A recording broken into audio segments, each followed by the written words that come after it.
نور خیالونه وروستو به محترم عطاالرحمن عطا صاحب ته د قیس صاحب په دې شعرونو باندې بلنه ورکړم چې خفه وي ما دپاره دوی خندېږي چېرته بل ځای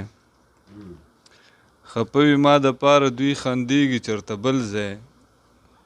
ازغي زما نصیب کې ګل غوړېږي چېرته بل ځای او حنیفه دا پې مخې خو د تندر په مثال دی حنیفه دا پې مخې خو د تندر په مثال دی پړقېږي چېرته یو ځای او غورځېږي چېرته بل ځای ډېره مننه خان افضل صاحب ما خو نوي څه نه دي یو زوړ نظم به درته ووایم خو د غزل یو دوه شعرونه دي د وختي راتلم په لاره مې ولیکم نیمګړی غزل دی پیروي چې د خسرو او د فرهاد کړم پیروي چې د خسرو او د فرهاد کړم عشقتا کې خامخا به اجتهاد کړم او دا یاران به حاسدان وي نه پوهېږم دا یاران به حاسدان وي نه پوهېږم ښه پوهېږم خو بیا هم پرې اعتماد کړم او دا یاران به حاسدان وي نه پوهېږم ښه پوهېږم خو بیا هم پرې اعتماد کړم دا یو زوړ نظم دی د پښتون ارتقا حضرت صاحب ای جانانه دا پسې سرګردانه دا پسې سرګردانه غریو نیولې ویر د رسی تر اسمانه د دنیا دکاندارۍ کړې پریشانه په زندان کې ویره څه کړې له زندانه دا چې ضد کوي چمن مې خات پکار دی دا چې ضد کوي چمن مې خات پکار دی پښتنو لره یو بېل هیواد پکار دی ته په کوم ماده پرستو کې ژوندون کړي ښه خبرې خو بیا هم پښتون کړي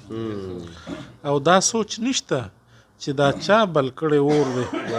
خو د دین او د مذهب په نامه تور دی دا ځان مرګه برید چې وینې غوښې نولي نیغ په نیغه جنتیان دي دا ښاغلي پښتانه مفلوج ذهنونه خدای بخلي اختراع او معمکې کې وتلي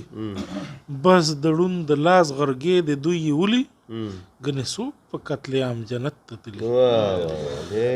اغیار غواړي چې په نوم پښتون فنا کړي د خوشحال او احمد خان په کور غوغا کړي سوال پیدا شو چې دا کار به څنګه کیږي څنګه به اوسپنه په اوسپنه پرې کیږي بیا یې چاله تور بیرغ په لاس کې ورکړو څوک یې جوړ سپه سالار او څوک رهبر کړو موږ د یو او بل سرونه کړل په نښه لکه سپي چې شو کوي د یو بل غوښه را په یاد یې د بابر هغه لښکر کړو چې ځان کړلو مومن لودي کافر کړو منارو کې وسرونه خو د چاو د پښتون صاحب د کاکا یا د ماماو او یو کیسه درته کوم د ګل په رنګ چې د لرې کړم د خوږ زړګي نه زنګ دې کیسه کې نه دیوان نه ښاپیری شته نه په دې کې څوک بادشاه نه شهزادګۍ شته دا کیسه زما د کور او ستا د کور ده دا کیسه زما د خور او ستا د خور ده دلته هر خور په تله کې خرڅیږي څوک د ننګ څوک د غیرت په نوم قتلیږي کارنامې په چم گاونډ کې خان لالا کړي په سوره کې خور په دا وکړي ځان بالا کړي چې د بریتو یې وینې ساسي دغه خان دی د شملې سر اسمان خو دې ډیران دی د دستار سړی پشمار دی چې دا چاوي چې دستار تړي هزار دی چې دا چاوي هغه چا د یو مغول گریوان پاره کړو د څلوېښتو زرو فوز یې نغاره کړو خور او مور چرته په لاره چې رواني شیش دی نیغ او سټ دی کوک زړه دی شیطان وي او روغنتون ته که په پیښه ورښکاره شم هلته هم ستا کارنامو ته نظاره شم د چا سر د چا سینې نه وینې ساسي د غیرت په نوم شیطان پتا کې پاسي او خپل عزت نه ناخبره بل ته غلي راته ووایه بچې د کم اتلې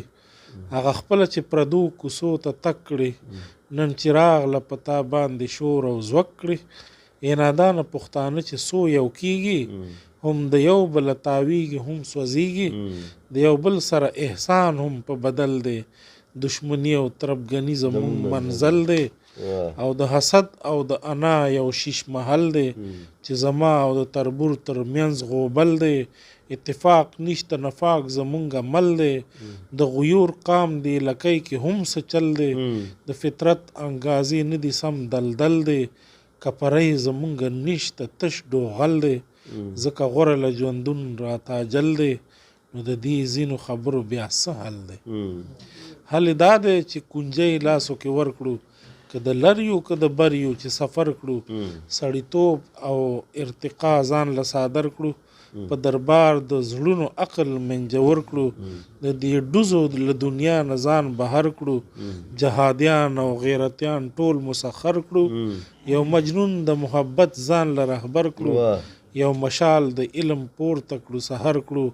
او د ټول جهان تیارې په منور کړو ډیر مننه ډیر